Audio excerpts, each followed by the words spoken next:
chug a look. Make you wanna holler, hidey ho.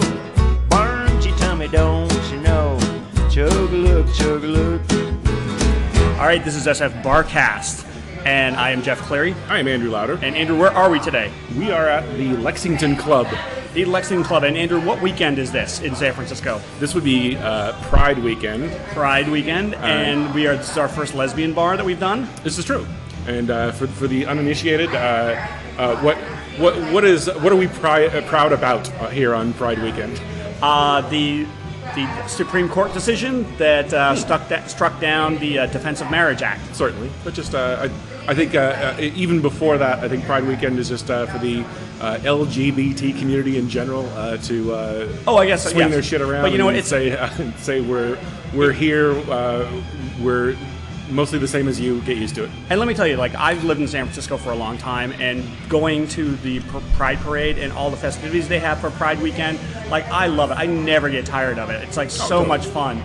But it's been like the bet has been raised this weekend by the Supreme Court ruling about that struck down DOMA. Well, it really was sort of like a touch and go there for the beginning part of this week, because I mean, like, you know, the weekend's going to happen regardless. Like, the whole Pride thing, and so like if that's true, you know, if it had gone the other way, like, it would have been a much different weekend. I mean, it probably would have been very activist, sort of like protesting weekend instead of a full-on blowout party, which it is one now. way or the other. This like Pride weekend was going to be the most dramatic in probably Pride history. Exactly. And so we're at the Lexington Club, and you know what? One of my claims to fame is that I actually you and I have been in this bar before it got taken over, like when it was an old Mexican bar. Yes, I remember that. Do you remember that? Way Way back in the day. It was grim.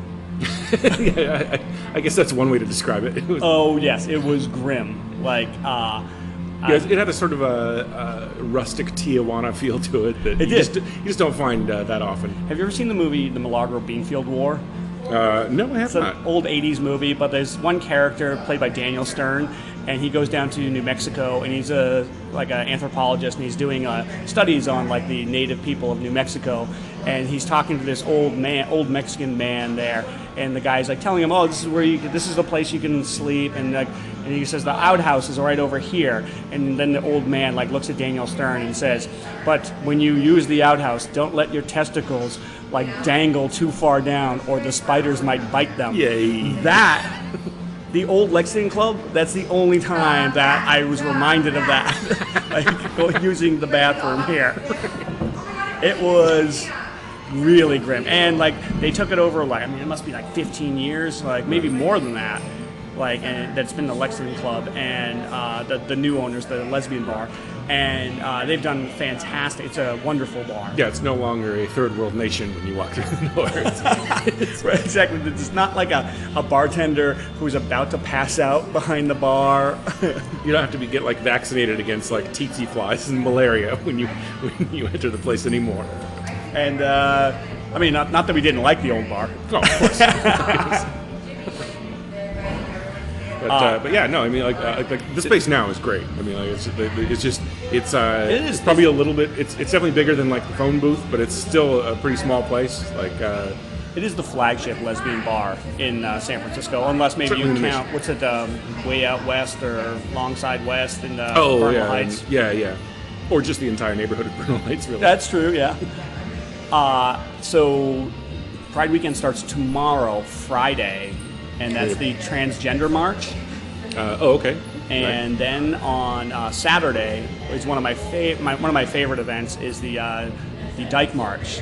Then it gets like started off with Dykes on Bikes, and that starts at. That goes up what, 17th Street or 18th Street? 18th. It starts at Dolores Park, Park, and just like the amount of people that hang out in Dolores Park on Saturday afternoon is just mind-blowing.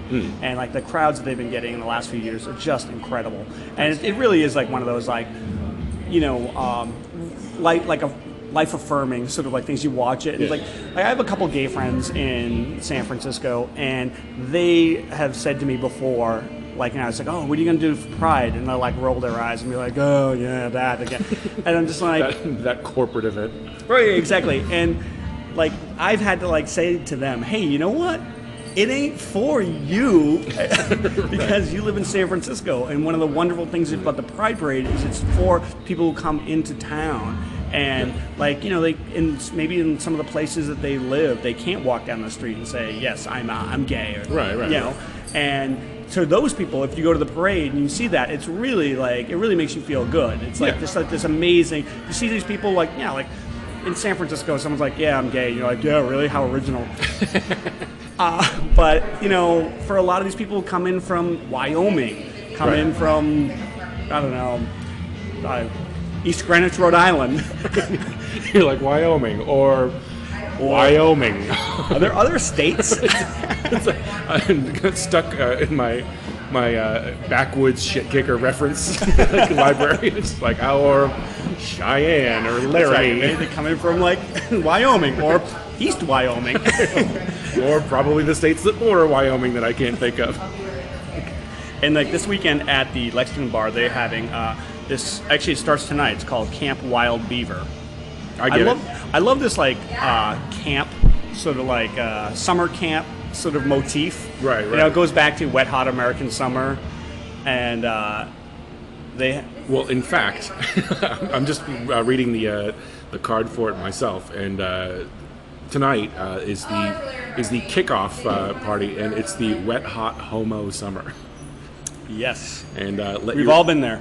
And then it says below that, let your beaver run free at the Lex. Wet Hot Homo Summer. Yeah. There we go. And there's all kinds of events. There's let's see, it looks like on Friday there's a Trans March after party with DJ Finn. And then bottomless mimosas with Kat. Now I don't know if that means that the mimosas are bottomless or that you need to be bottomless in order to order. Or does it mean you have to bring a cat to get one? Oh, it could be. free mimosa with Kat. You know what? I'm going to generalize here for a minute, and like I kind of like feel like lesbians are more into dogs. Really? You could be right. I mean, I could be wrong as well. It's like, if only we were in a lesbian bar, we could find out. So now, what do you think of this bar? It's great. I mean, like it's early in the evening, so it's not very full right now. But like, it's kind of a cool, wide open feel to it. It's got a cool, like sort of long, big wood bar. Yeah. It's got a Twilight Zone pinball machine. It's got a pinball machine, which I didn't know about and nobody told me about. But like, yeah, that's one of my new addictions is pinball. Right. And it's got like a pool table they set aside for like the weekend festivities. Right. You know, I was talking to Raj one time, a friend of the show. Former guest Raj Dar. Raj Dar. And I mentioned something about maybe he told it on the podcast, but whatever. I mentioned something about the Lexington, and he said, actually, you know what, like going to a lesbian bar as a straight man with your lesbian friends is a good way to get laid. And I was like, what? Like, I don't follow your math. Right. And he's like, no, because there's invariably there will be like one straight girl there, and all of her friends will be like, oh, you're straight, he's straight, why don't you guys go do some of that, you know, fucking. Some of that procreating. And he said, yeah, that's happened a couple times for him. So oh, fantastic. Yeah. I hope Raj's girlfriend isn't listening to this. It's like, there's Raj in the corner. I'm sure that was a long time before he met her. She's a very nice person. Disclaimer time. My lawyer has like told me to back that up. Oh, it turns out I don't even know a Rajiv Dar. Not that Rajiv Dar, a different one. Are you ready to take a break?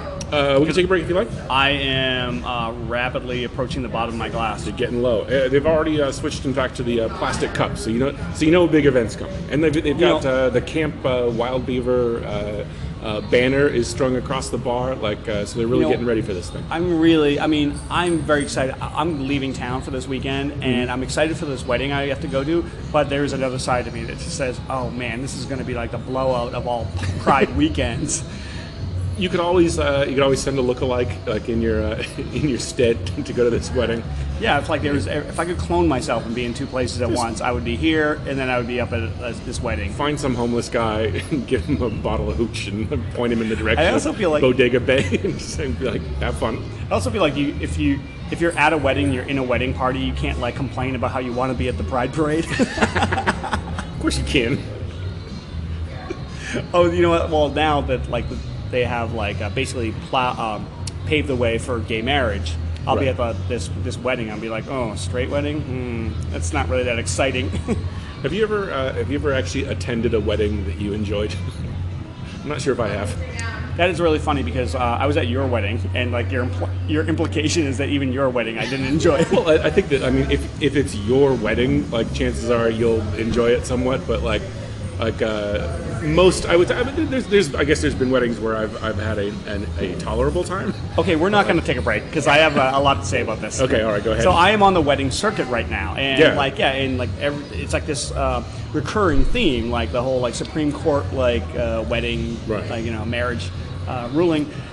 And so now I have like my first wedding is up in Bodega Bay, right? And that is it's going to be like this amazing wedding, but it's just like a tale of two weddings where the first wedding is one where the couple has put like an enormous amount of like work and detail into it, right. And it's going to be one of those types of weddings. Right. And then the second wedding I have is in Charleston, South Carolina, and they're kind of like, yeah, kind of show up when you can, and so like I'll get like the full spectrum of like wedding experiences. Right. By the way, honestly, I know a lot of people like love weddings. What the fuck is that sound?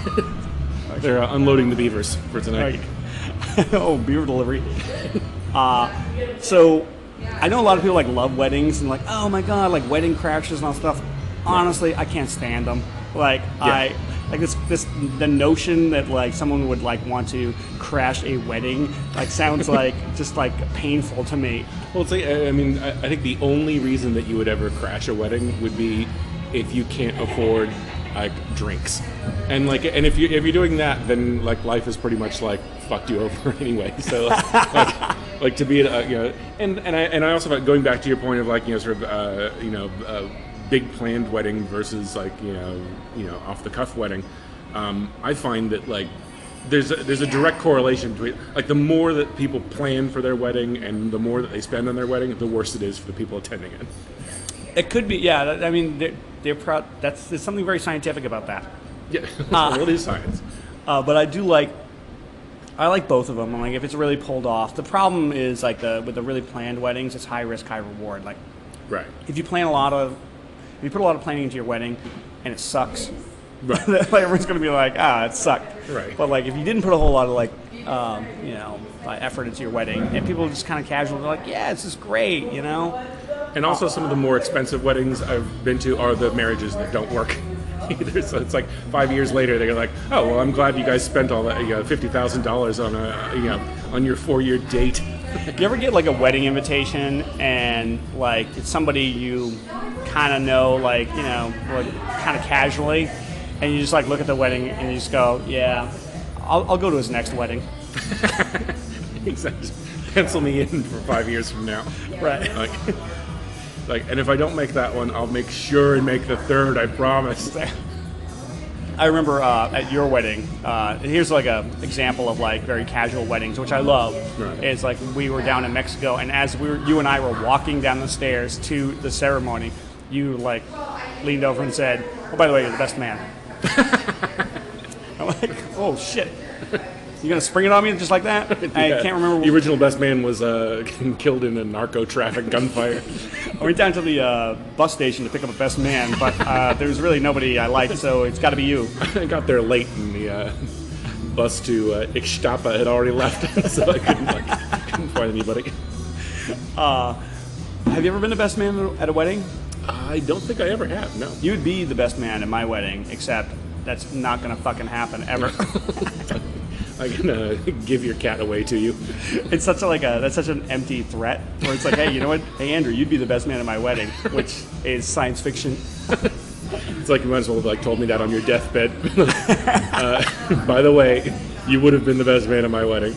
And it would have been awesome. I can imagine your speech. It's like you're talking to the nurse. All right, well, let's take a break because I do need to get a beer, and yes. We'll come back and I have like more stories about like my thoughts on the whole wedding industrial complex. So stay tuned. All right, we'll be back.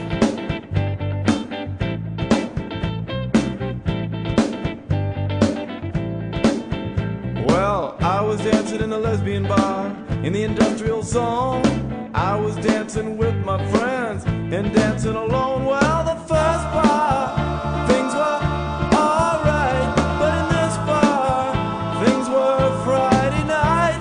In the first bar, things were just alright. This bar, things were Friday night, and I was dancing in the lesbian bar. Oh, oh, I was dancing in the lesbian bar. Ooh, ooh, ooh. All right, and we are back, SFBarkast at the Lexingtonclub. Hello.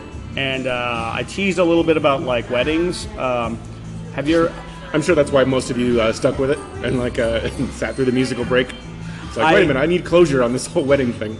I got like asked to be the best man of another wedding this year. Like I know it's weird. Like in your 20s, like everybody starts getting married, and then you have this like beautiful like off period, like in your 30s, where people like kind of aren't getting married, and now most of them are getting divorced. Yeah, and now you have people who are getting married again. Like I don't know, and so I got asked to be the best man at another wedding, and oh man, I've never been the best man before, and I was like, I remembered like, I was best man twice. That's how memorable it was. Right. Well, you don't even do you even have to like carry the ring or anything like that, or do you have any responsibilities aside from standing upright? Yeah, I don't know. Like, I have a feeling that the last wedding I had this year is going to be very casual as well. It's going to be like at a farmhouse or something like that. Geez, like when did you become friends with all of these farm people that are getting married, like the Carolinas and like fucking Appalachian weddings? I have no idea, but like I'm in high demand for weddings this year for some bizarre reason. They're like, ding dong do, we need a best man for our wedding. Call some city slicker from San Francisco. Ooh, that jug player, like he died. Go get some city slicker. My first 5 choices, I'll OD'd on meth. We'll call up Jeff.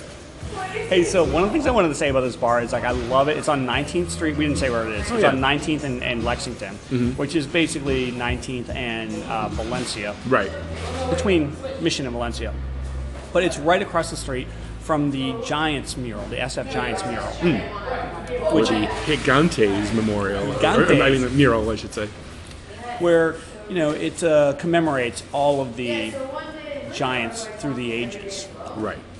The baseball players. Exactly. You got your McCoveys, your Will Clarks. Yeah. Although they don't have. I feel like they don't have any like new. I'm a Giants fan. I like the Giants. Okay, but I am very very happy that they won the World Series after they got rid of a lot of the players that I hated. Well, and it's great that like Barry Bonds never won like a ring with the Giants, but then as soon as he retires, they start winning. Well, it's like the Felipe Alou Giants years were they were what they were, and then like the Dusty Baker's years. Those were the years I honestly didn't really like, because it's like Barry Bonds and Jeff Kent and like kind of a hateful bunch of dudes. Schmidt. Well, no, the thing that I really hate, I didn't really hate. I mean, I kind of hated Barry Bonds, but what I hated about them is that none of them liked each other. Right. There's like no team chemistry. So like, and they were all superstars. Like Kent won the MVP one year, Bonds won the MVP like multiple years, Schmidt won the Cy Young. Right. And then after like all those guys are gone, then suddenly like they have a bunch of guys like Posey and Lincecum, all those guys who like really like each other and like they like playing with each other, and that's what like I feel like that chemistry like put them over the top. Right. Well, and right down the street from that mural is I noticed Hagen Rocks, which is one of Scott Euclid's restaurants here in the city, along with Maverick and Hilo Barbecue, I think. Yes, that guy is a cancer, by the way. And it's not just because his brother plays. It's so funny, like, his brother used to play for the Red Sox, and I was like, oh, yeah, he's a fan favorite. Now he plays for the Yankees. I'm like, fuck that guy. and it spreads throughout the family. You're like, fuck you and your brother. Like, I never liked your brother's food anyway. His brother like has like Maverick, and he has like Southpaw, and he has Haagen Rocks, and now he has this other like what is it, Night and Day bullshit. Yeah. And I have a very close friend who lives in the neighborhood, and I guess like Scott Euclid, like they bought her building, and they're trying to kick everybody out. Oh, they really? Just want to like have their employees live in this building, which is like right down the street, and like of course like the people in the building are fighting it. Yeah. This is like a common occurrence in the Mission now, where it's just like someone comes in with like money and is like, yeah, I want to make this a compound, and it's like keeps doing it. Like, you know, like I said, it's like a virus. So wait, like I don't even understand how that works, because I thought, I mean, I've always been under the impression that that the restaurant business, even when you're a successful restaurateur, you don't make a ton of money. And like so how is it that like you're all of a sudden he's like, oh yeah, you know what, like I'm gonna buy an apartment building for all my employees? Do you think that that's true in San Francisco though? I kind of feel like San Francisco. Well, he's certainly, I mean, like he has like 3 or 4 restaurants now, you know, in really high traffic, well-known areas. I guess. So like he's probably, I mean, like, I gotta think that if he's filling his restaurants every night, that he's making money. And also like he's got some really good like foresight, because like he bought like restaurants like east of Valencia, which is kind of like the sketchy part of like the Mission, and now it's all getting like turned over, and it's all becoming like now the shishi part of the Mission. Right, exactly, yeah. So he totally knows what he's doing. But like, yeah, like, do you really think that like people in San Francisco, like restaurants in San Francisco, don't make money hand over fist? I feel like they do. Like I think that, well, because I mean I've heard that like, and this is true of like New York and stuff too, that like I think you have this sort of like window where like, you know, for the first like 5 years that the restaurant's open, if it's like this hugely popular place, you can make money for about 5 years, and then like and then you just stop making money. It's like I mean, weird. I would think that it would be the opposite, where you don't make money for 4 years, and then it's like money hand over fist. No, I think that like in the restaurant industry, especially because I mean like a lot of places will fail like right away, like, you know, and you know, go and like, so essentially they'll start out, and then if it doesn't catch on right away, getting it like up to speed from there is almost impossible, and they're just going to close eventually. But like, but I think that I think there's ways you can sort of get around it, or like continue to grow, you know. But like, but yeah, for the most part, I think that like, you know, you sort of have to know when to get in and out. Like, you know, I don't know. I feel like I'm still kind of skeptical, because I feel like, you know, when I like living in the Mission, I keep seeing all these like shishi restaurants like sprout up, and like I don't see any of them closing. I see shitty restaurants closing, but I see, and you know, I feel like it's just like one of those things where it's like everything's more expensive in San Francisco, so therefore they're making money. Somebody told me, and here again, like I didn't do any research. I haven't heard. I don't really know if this is true or not, and so I'm going to repeat something I heard in the back of a fucking uni bus.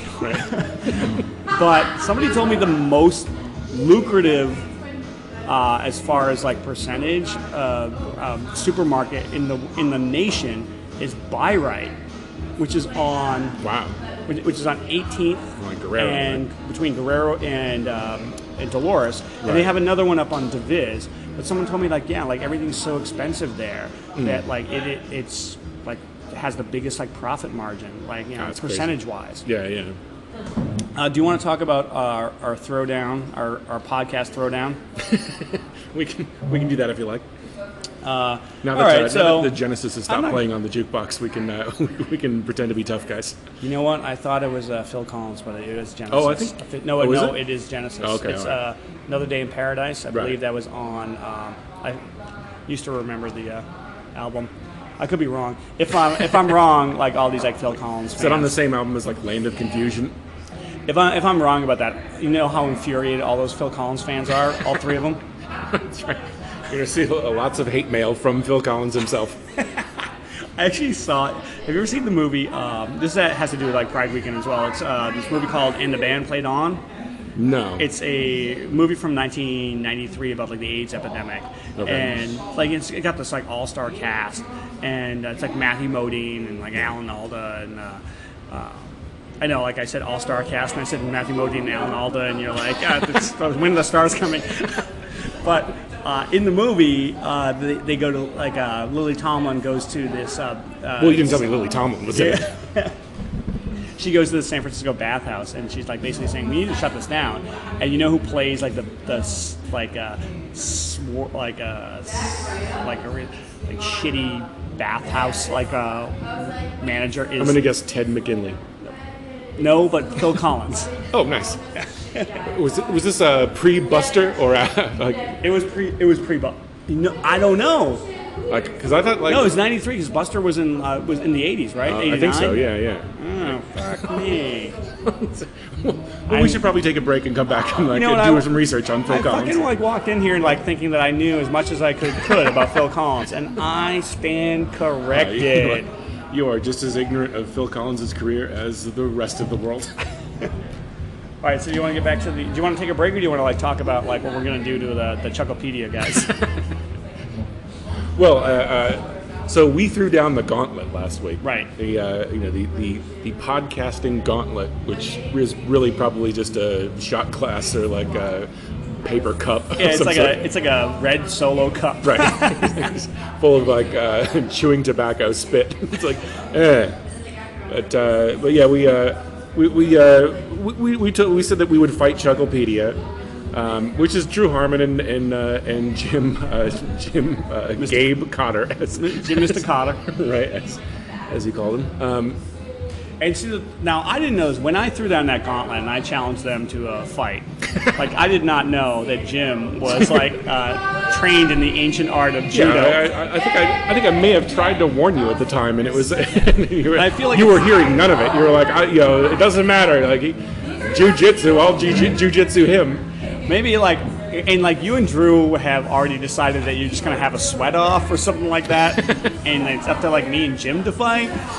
And I would have to say that that's my clever way of sidestepping the whole fighting thing. It was like, hey, we'll go over here and play some dominoes, and you guys bloody each other up. We'll have to and of course in every fight we have to negotiate what the rules are going to be, and we're all going to have to submit to a drug test, right? And whoever doesn't have any drugs in their system is going to get disqualified. Exactly. Whoever has the most is going to be the winner.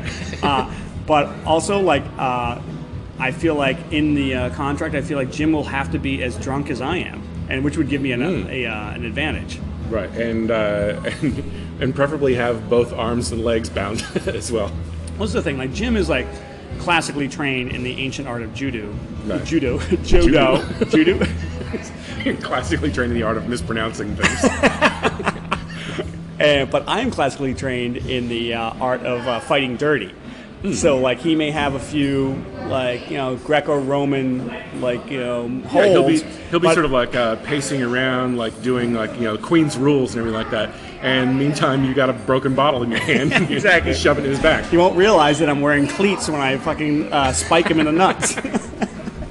Well, so that whole thing started because we were saying that they hadn't gone quid pro quo, if you will, as far as promoting our podcast as we do with theirs.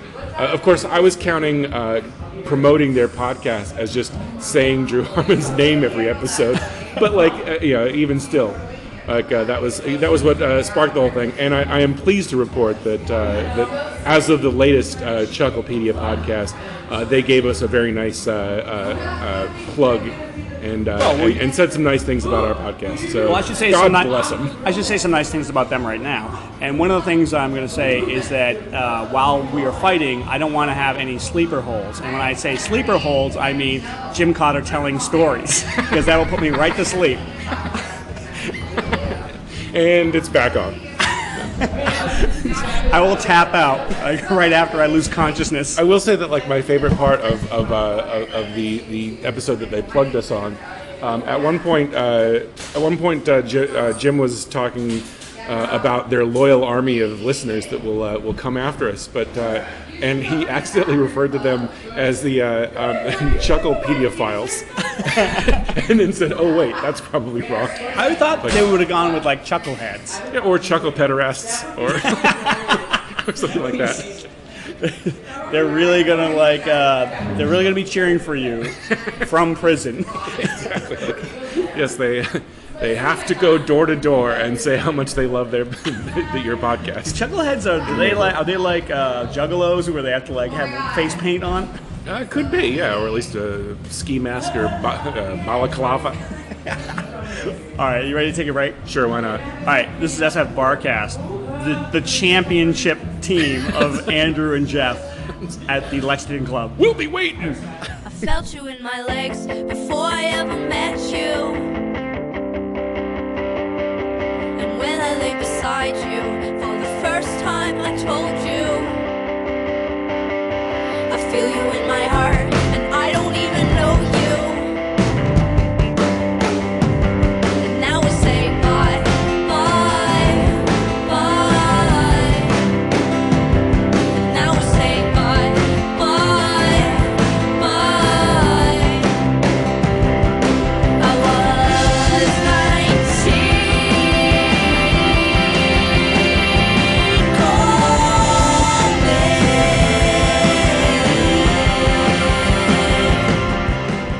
All right, and we are back at the Lexington Club. Hello. Welcome to Camp Wild Beaver. Camp Wild Beaver. It's going to be a big weekend. That's right. DJs Pony Mane and the Zacocks are playing tonight. And the who? The Zacocks? Gesundheit. Not the Buzzcocks, but the Zacocks.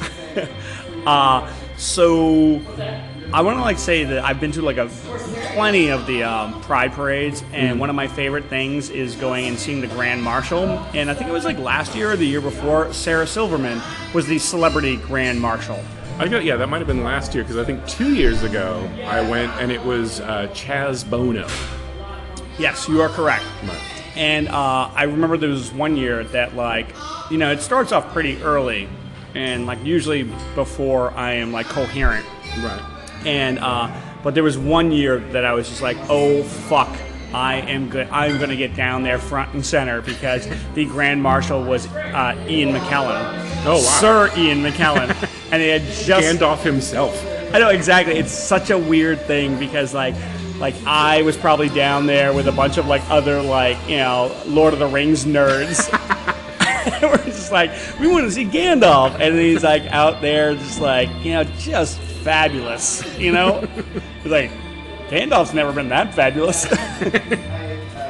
That's great. And I remember I went to the Civic Center, which is where the parade goes down Market Street, and then all just empties into the Civic Center, and then they have performances. And just watching Ian McKellen bring up Mark Allman, and then just dancing on the side of the screen, I'm just is Ian McKellen not the coolest old man in the world? He has to be at this point.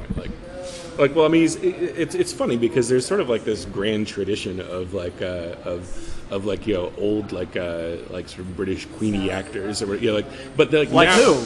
Well, aside from Ian, if you go sort of way back, the sort of Peter O'Toole types and stuff like that, where it was always sort of rumored, and they sort of had to be closeted, but everybody knew, and there's one scene. If I don't know when the last time you saw Lawrence of Arabia, it was he is just this really heroic character, but there's just one scene where he runs from one person to another person, right, and you're just oh, that guy's gay, just by the way he runs. And if anybody's seen that movie, they know that's not a fucking exaggeration, right? You could be a total film student, but yeah, this is a great piece of cinema. Oh, he's gay. But I think that what makes and I guess Graham from Monty Python, Graham, what's his face? That's his name. He was gay, but and so it was, there's just this sort of grand tradition of theatery, gin swilling sort of So wait a minute, you're telling me that there are gay men in the theater? Yes, if you can believe it or not.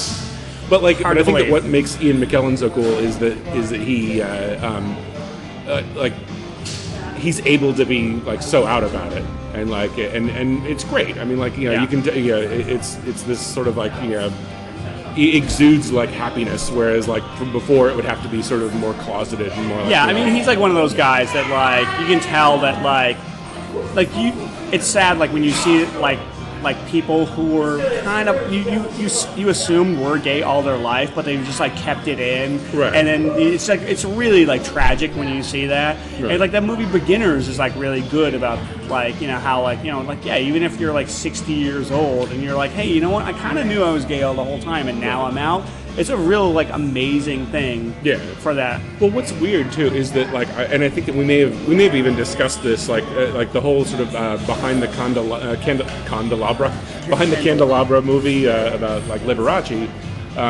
It almost seems like in that era you could actually be gayer. Because no matter how gay someone was, like a Charles Nelson Riley, like a Paul Lynde, like a Liberace, everybody was still was like, what a swinging bachelor he is, and like everybody over a certain age knew, but they could be like, I mean, like I don't know if you could get away with being like as completely gay as any of those three guys were. Well, one of my favorite things in the world is the way that how sort of suburban America sort of like, I mean, it turned a blind eye, but really it was more about like I don't even want to consider it. Right. Like like Charles Nelson Riley, Paul Lynde is on Hollywood Squares, and every other joke is about some fucking cabana boy in a towel. Exactly. and like people are just like, that guy is totally flamboyant, or like it's like, oh, what a kidder! Like, what a kidder, right? Exactly. Oh, where does he come up with these jokes? Look at him acting so gay to be funny and like attract the many women he probably sleeps with. Well, also like and I've told this story 100 times. Like one of the things I loved about like the '70s is like my parents were like they liked the Village People, and like to them they were like, no, these guys are tough. Like one of these guys is dressed as like a construction worker. They're singing about being in the Navy and going to the YMCA. It's like, yeah, these guys are like, these guys are tough guys, Men's men. I wouldn't want to meet this guy in a dark alley. Like they're all, they probably all belong to unions as well. I mean, there's a construction worker and a cop. Well, there's like Adam Carolla was saying that here's the Village People. One guy's dressed as like an Indian. One guy's dressed as a construction worker. One guy's dressed as a leather gay man. Right. And still like middle America is just like, these guys are. Apparently that guy likes to ride a motorcycle and doesn't want to burn his legs. It's like I remember reading an article where they were interviewing the lead singer of the band Tool, Maynard James Keenan. And he was saying that the two people in rock and roll that he had the most respect for were Rob Halford and Freddie Mercury. And it's like, and he said like it's basically because like these guys like performed like rock music to huge arenas of people who didn't have a huge margin of like tolerance for their lifestyle, so they had to like keep it under wraps. Well, then you go back and you look at like some of like Judas Priest stuff, like Rob Halford, and you're like, that's a leather guy. Yeah, exactly. But at the time, like people were just like, oh no, he's into motorcycles and turbos, a turbo lover. You hear turbo lover? It's about drag racing, right? Like, no, it's not. Well, that's the great thing is like, you had this era where, like, yeah, if you look at like old pictures of Judas Priest and stuff like that, you're like, oh well, that's as gay as can be. But then like if you put it in like context, like no, but like even like super straight bands and like that were dressing the same way. Like they were like co-opting it, being like yeah, like I like leather and studs too. This is awesome. Look at Queen. Like they sing that song "We Are the Champions," which gets like dragged out after every like major sports a victory, and it's like I don't really think that he was talking about sports. Excellent. Excellent. Well, speaking about it's funny because when you started saying that about like Maynard James Keenan, you said like when you said like the two guys he had respect for, I thought you were about to say that but then once Maynard James Keenan found out they were both gay, he lost respect for them. he was like no, oh my gosh, they pulled the wool over my eyes, those bastards. I was like, have you ever seen the movie Heavy Metal Parking Lot? Yeah. It's a great part. It's a great movie. It's like my friend Jim likes to say it's like an anthropological film, but it's basically these people who go around like was it Bethesda, Maryland, Bethesda, Maryland. Maryland, and like before Judas Priest concert, and they just like interview people who are like really into Judas Priest, and it's just a complete shit show. Right. But nobody is cluing in to Rob Halford being gay. Like everyone's just like, yeah, these guys fucking rock, man. Like, oh my god. And then like at the very end, there's like one dude who's just like, yeah, this band means everything to me. He like mentions like the bass player. He's like, you're a total inspiration. He goes, Rob Halford, I don't know about you. He's like the only guy in the 40-minute like film where he's just like, oh, that guy might know what time it is. Right. I think everyone else is like, man, this band is great. Makes me want to go out and fuck pussies. Well, no, that wasn't the intention. It's like one of the things that Adam Carolla always said. It was like, he said, there's always the kid that we all knew who was kind of a fuck up. He was like in his 20s, living in the attic. It's kind of like the Fonzie character, but he's the one who knows what time it is. He's like, how come that guy didn't come to all of us when we were kids in the 70s and be like, hey, you know, the Village People are gay. Right. Yes. No, I probably didn't do that because we would have been like, they are not. So it's like saying like John Wayne is gay. Well, this place is it's starting to fill up a little bit, and I gotta say that like if I were a single guy, like you cannot beat the male to female ratio of this place. Right, exactly. Speaking about being clueless, like if you're a straight guy who wants to get laid, coming out to the Lexingtonclub. And we've heard from Rajiv that it does in fact work. So I guess you could do worse. Maybe it only works for Raj. Probably. So yeah, this place is starting to fill up, and a bartender was telling me that there are people who are calling the bar saying like, when do you open tonight? Oh my god! Because like it's a huge weekend for them. They're gonna kill it. Yeah, I can imagine. I mean, like originally we were thinking of going either like Pilsner Inn or like somewhere in the Castro or something like that. But I can only imagine that like bars in the Castro now are probably, even the ones like early afternoon or I should say like late afternoon, early evening, they're probably completely full. Like it'd be like a hassle to try to record in because it'd probably be too loud. I went down to the Castro last night because there was like this huge celebration after like the Supreme Court ruling. Oh, that's why you went down? You were just going... I think you just went down there anyway, and you're like, oh, there's a celebration? Oh, yeah, I was wearing a disguise, but... I was wearing my assless chap's disguise. Here's my disguise, a big mustache and, cut-off shorts. It's like Jeff's in his well-dressed man disguise. But like... It's a Blue Velvet reference, by the way. Everyone should see that movie. Jeffrey Beaumont. So I was, down there, and it was just amazing. It was, I wrote it looked like someone had just won the gay Super Bowl because everybody was just going crazy down there, and then we're okay. I was with the two friends and let's just walk back to the Mission, and then we got back to the Mission and it was dead in the Mission because everybody's just I gotta be where the action is. Let's go down to the Castro. So I wonder if you were in the marina for this weekend and you said to somebody in a bar, you had the Bonalo or something, hey, what are you doing for Pride? They'd be like, what? What is that? Is that like a America's Cup event? Oh, yeah, sailing, right.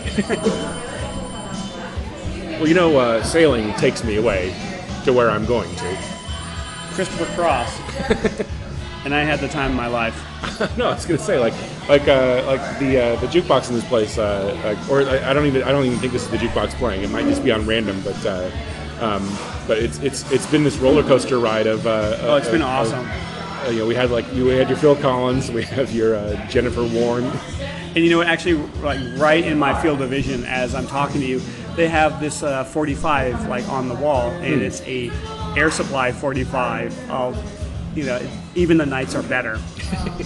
Now, which you probably wouldn't have found on the wall at the Greens last week. I am an older gentleman, and I have to stick to my gentleman sort of mantra. Right. But if I was a younger punk, there's no way I wouldn't steal that. It would be there was a pile of $100 bills sitting next to it. Why didn't you steal that? Not interested. I don't even have time to explain that to you. I would have used the money to buy this, so I just decided to cut out the middleman. Oh my god, this weekend's going to be so amazing. And you're going to be stuck in Bodega Bay. I'm going to be Actually, like I would imagine, are they doing it up well as far as like seafood? Is it going to be on the water? Is it They're going to have like... Is it going to be like in a broken down YMCA somewhere? No, didn't they film The Birds in Bodega Bay? I believe they did, yes. So maybe they'll have a Hitchcock theme. As part of the reception, everyone will be attacked by seagulls. You can watch the entire ceremony through this rear window. Bam. Yeah. and take that, Chucklepedia. By the end of the weekend, you'll want to hang yourself with a rope. We are.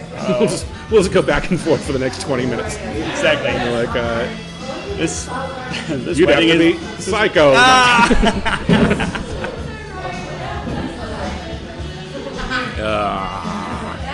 You know the trouble with Harry is that he's not at this wedding. I don't think I've seen that one. That was Shirley MacLaine, one of her first roles, I believe. Shirley MacLaine is Warren Beatty's sister. Yeah. She's babysitter and sister, probably. But, again, this is one of my trademarks, as I've had a little too many Racer 5s. So it's time for useless trivia with, about Shirley MacLaine? It's time for slurring my words.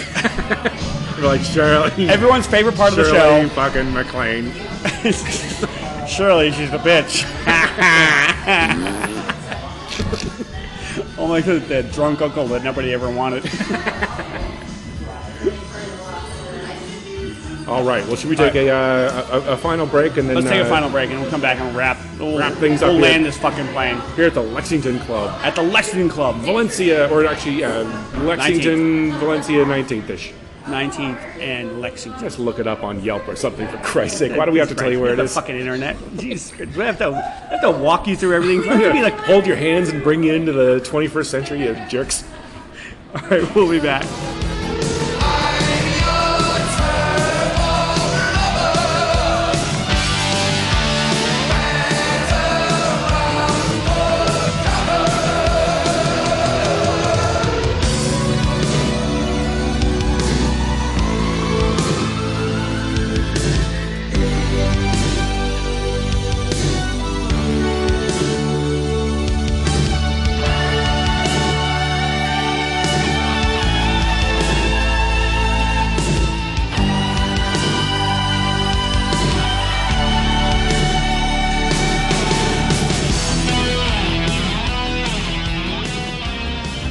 All right, and we are back at the Lexington Club. Camp Wild Beaver.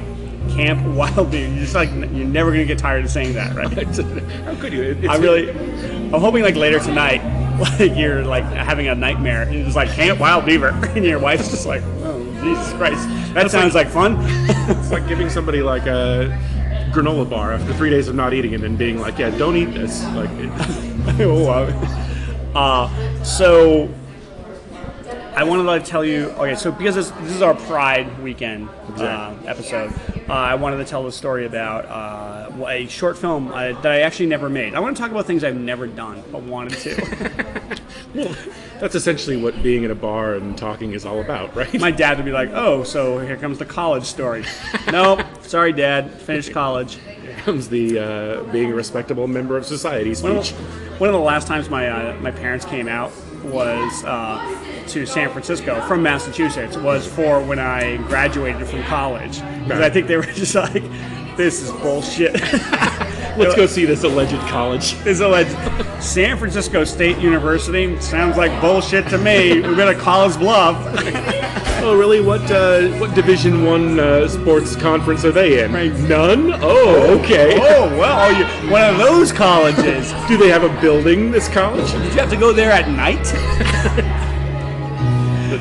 Do they give you a diploma, or do they just mail it to you? Actually, I think the best thing about that is when they did come out here. Like maybe they weren't, but maybe they had a little bit of that in the back of their mind. Yeah. But like the keynote speaker at my commencement was Hillary Clinton. Yeah, Hillary Rodham Clinton. Shove it, Mom and Pop. Suck on that, Dad. I don't like to scream "suck on that" in the Lexington Club, but. Totally fine. You know, we all make mistakes. Is there a record skipping? Like, we don't even have a record player here.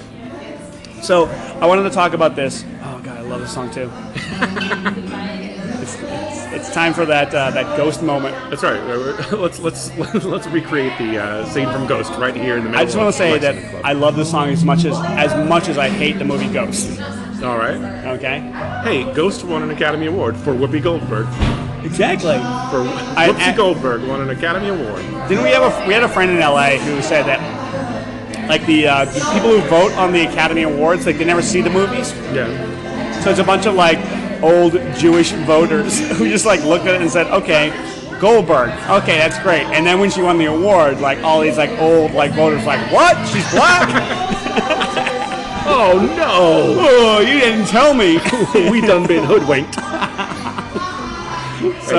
So this makes me think that like, I mean, with this and like I had the time of my life, and you know, and maybe that's just luck of the draw or like that. Or it makes me think that like that lesbians have a really like good sort of sense of humor about themselves because these are like sort of typical like straight woman songs. They're like, oh, I love that part of the movie. It's so romantic. And either that or they like shitty movies. This could be you might be onto something. If they play anything from Top Gun next, if they play that Berlin song from Top Gun, right. It could be like, okay, either they like shitty movies or they have an enormously good sense of humor. Like another knee-jerk reaction or sort of a uninformed opinion. I might as well call it. Go right ahead. This is our podcast is a avalanche of uninformed opinions. Well, I noticed, or I thought, this occurred to me while I was sitting here that like you never hear like whenever like straight guys say they feel like they don't like gay people or they don't like gay guys or like that, they always sort of go back to this like well, if I'm in the locker room, like I don't want them checking me out or something like that. But you never hear a lesbian side of that. You never hear like women go like, oh, I don't trust that woman, she's a lesbian, so I don't want to go to the bathroom with her or anything like that. Like there seems to be like much more of like a false sense of hotness amongst men, where it's like, oh, like, well, if they're gay, they can't help them, but want to suck my dick. It's like that egotism. It's usually like these like super like old overweight guys who are like, I can't be in a fucking like locker room with a gay man. Like, what if like what if he says the right thing and suddenly like he's blowing me? What if he says the right thing and like gives me the gay? It's like, this is what I would say to all those people who are afraid to be in a locker room. All those like old like conservatives who are afraid to be in a locker room with gay men. Have you seen the gay pride parade? You have to get into great shape for them want to sleep with you. Was it Dave Attell? Someone had a great like joke where he said like, I even thought about going gay once, but I can't get into that type of shape. Exactly. It's like, unless you have like washboard abs, like you don't have to worry about some guy coming on to you. Right. All right. Oh, I'm sorry. I interrupted the story you were telling. No, it's totally fine. Actually, like I wanted to talk about because I mentioned Top Gun, and I was like wanted to mention that like how you threatened after last night's decision to like drive around the Castro blasting Highway to the Danger Zone. Well, no, it was actually the Harold Faltermeyer sort of like Top Gun like anthem, like which is a lot more uplifting than the and a lot less creepy, I think, than playing Kenny Loggins. Well, like, dude, I mean, come on, like if you.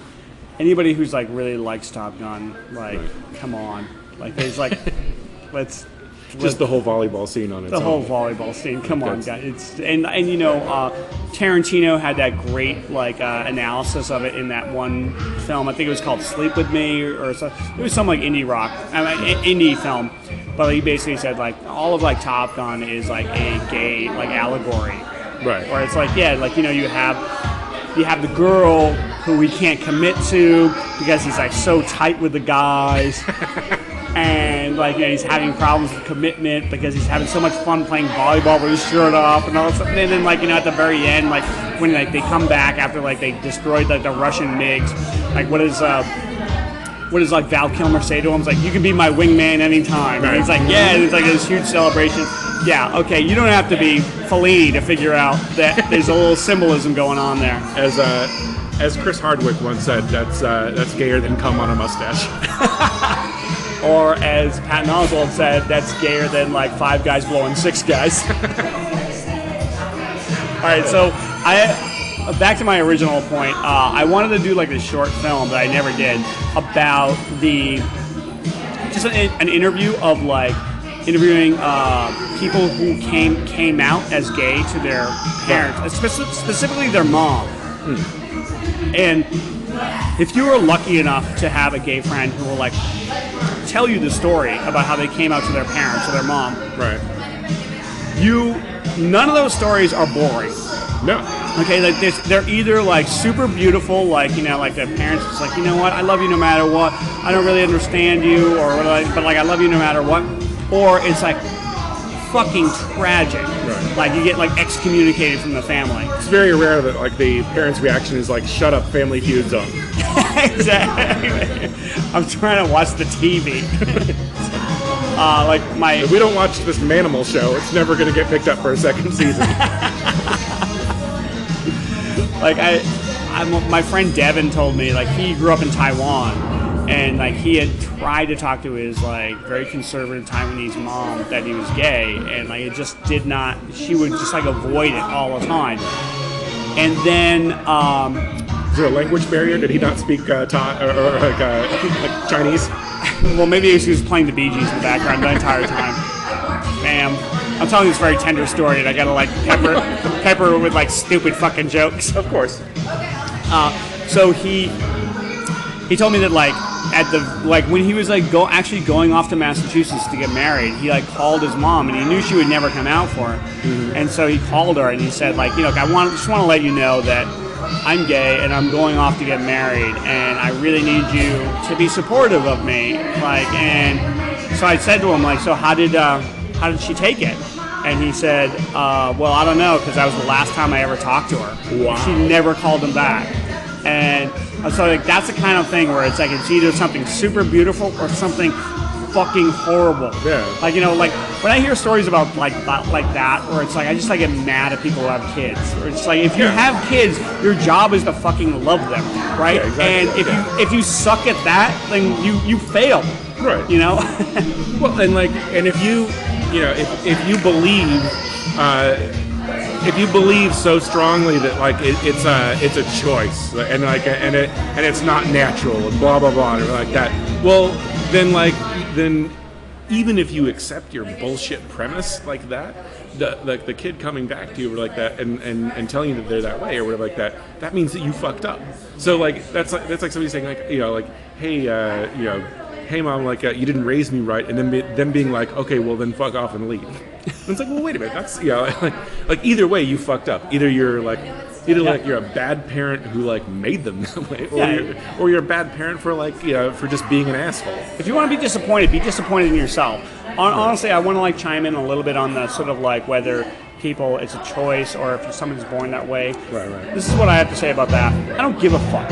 If you choose to be gay, fine, that's great. And if you feel like you were born gay, that's fine too. Right. Like, why are we arguing about that? That's all that's bullshit. No matter what it is or what you think it is, it still doesn't affect your life at all. Right, exactly. So shut up about it.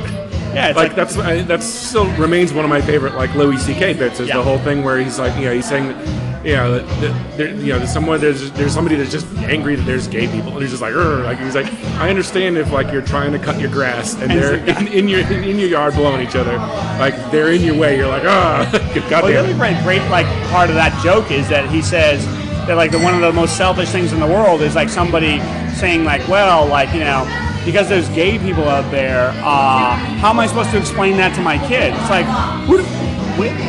why do I give a fuck about that? It's like, wait a minute, so you don't want there to be gay people because you don't want to talk to your kid and explain it to them. It's like, that's on you. Who cares about your fucking little shitty kid? Right, it's like you're going to take away somebody's rights because you're afraid to talk to your shitty kid. Right, your shitty kid who probably doesn't give a fuck what anybody does to anybody, like, suddenly, like, because, like, you want to insulate him, that suddenly people can't do what they want to do? All right, well, on that note. I love it. All right, so let's talk about the bar. All right, so we got to like wrap this up. Yeah. The Lexington Club. I'm really sad I'm not going to be here for this weekend, but like I'm going to have a great time. It's filling up with super hot chicks. Oh yeah, yeah. If you're like, you want to come down here and like get shot down by super hot chicks, this is the place to do it. There we go. But yeah, the Lexington Club. I feel like I was like on this like that mean burn where like the last few bars I went to, I'm like, fuck these places. And you know what? Not gonna do it for the Lexington Club. Andrew, like, you know, I love this place. Oh, yeah. It's a staple, and also like it's just like so nice to like know that like, I mean, like, I'm not in the lesbian community, but like if I was, it would just be like so reassuring to know that you had a place to go. Oh, totally. Yeah. And it's not even that like, you know, obviously like they let us in. You know, so it's not. It's not exclusionary in any way. Like they're, you know, and they been super nice to us the entire time. No one's given us a dirty look. Like it's yeah. There's no like private club of Nobody's giving us dirty looks, even though we've been leering at everybody here. Even though, you know, we've come close to shouting "suck my dick" and stuff like that a couple of times, but you know, that's going to happen no matter where we are, in church or whatever. So that's what I love about this community. They're so tolerant of my bad behavior. Exactly. You have to constantly remind the gay community, hey, this tolerance thing works both ways. You know, like, exactly. I'm okay with your lifestyle. You have to be okay with me being a complete asshole. They're like, Mr. Lauder, please put your pants on again. All right, the Lexington Club. All right, so like I said, I'm sad I'm not going to be here for Pride Weekend, but I know it's going to be fucking amazing. It will be. So I hope everybody had a great like Pride Weekend, and come down to the Lexington Club, and yeah, like we'll guess we'll see you next time. Yeah, checking out from Camp Wild Beaver. Camp Wild Beaver. I got one more in. Oh my God, That's what she said. I totally want to go home right now and come back as in a camp counselor like uniform. Be like, I'm the camp counselor of Wild Beaver. Actually, we should take your bed and put it like carry you out front like in meatballs or something like that. Like put an alarm clock next to it. No, I'm gonna say this like joke, and you're gonna think I made it up. And okay. It totally did not make it up. There was a camp, like a summer camp in Massachusetts. It was on the drive down to like Providence, and it was called Camp Ramsbottom. And I swear to God, I did not make that up. And like you do all like the fucking altar boy jokes you want. Right. Well, it's almost like at that point you're sort of like doing an end around, like, you know, to the kids, where it's like they get there and they're like, I'm gonna make fun of the name of it, and they're like, oh God, this is no fun at all. It's so fucking obvious. It's like, right, you know, like they pretty much sort of like shut it down. Like it's sort of like taking back like the N-word or something like that. Well, shout out to Paula Dean, by the way. Andrew Harmon. Exactly. Yeah, that's right. Exactly. They both love that. Because I had like driven from like, it's like on Route 44 in Massachusetts. And it's like right on the way to Providence. So like I see Camp Ramsbottom all the time.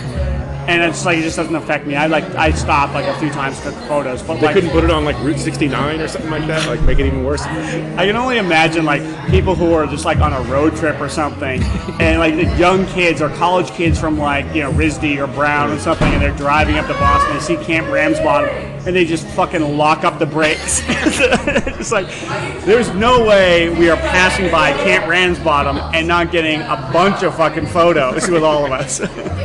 I've been this excited since Fort Dix. Like, oh, all right, I can die now. All right, well, let's get out of here. All right, so let's get out of here. I didn't want that to sound so enthusiastic. Like, I gotta get out of here. We've exhausted all of your Camp Ramsbottom jokes. Exactly. All right, so this is SFBarkast. I am Jeff Cleary. I am Andrew Lauder. And we will see you next time. But we are coming from the Lexington Club. Have a great Pride weekend, everybody.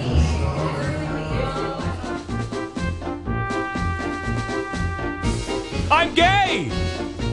He's gay!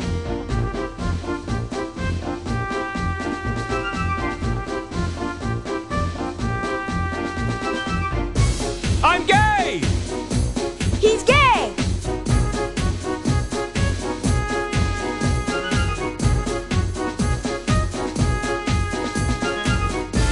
I'm gay! He's gay! He's gay! He's gay! Did you hear the news? He's gay! I used to be straight and now I'm gay. I think the drug made me that way. He's gay! He's gay! He's gay!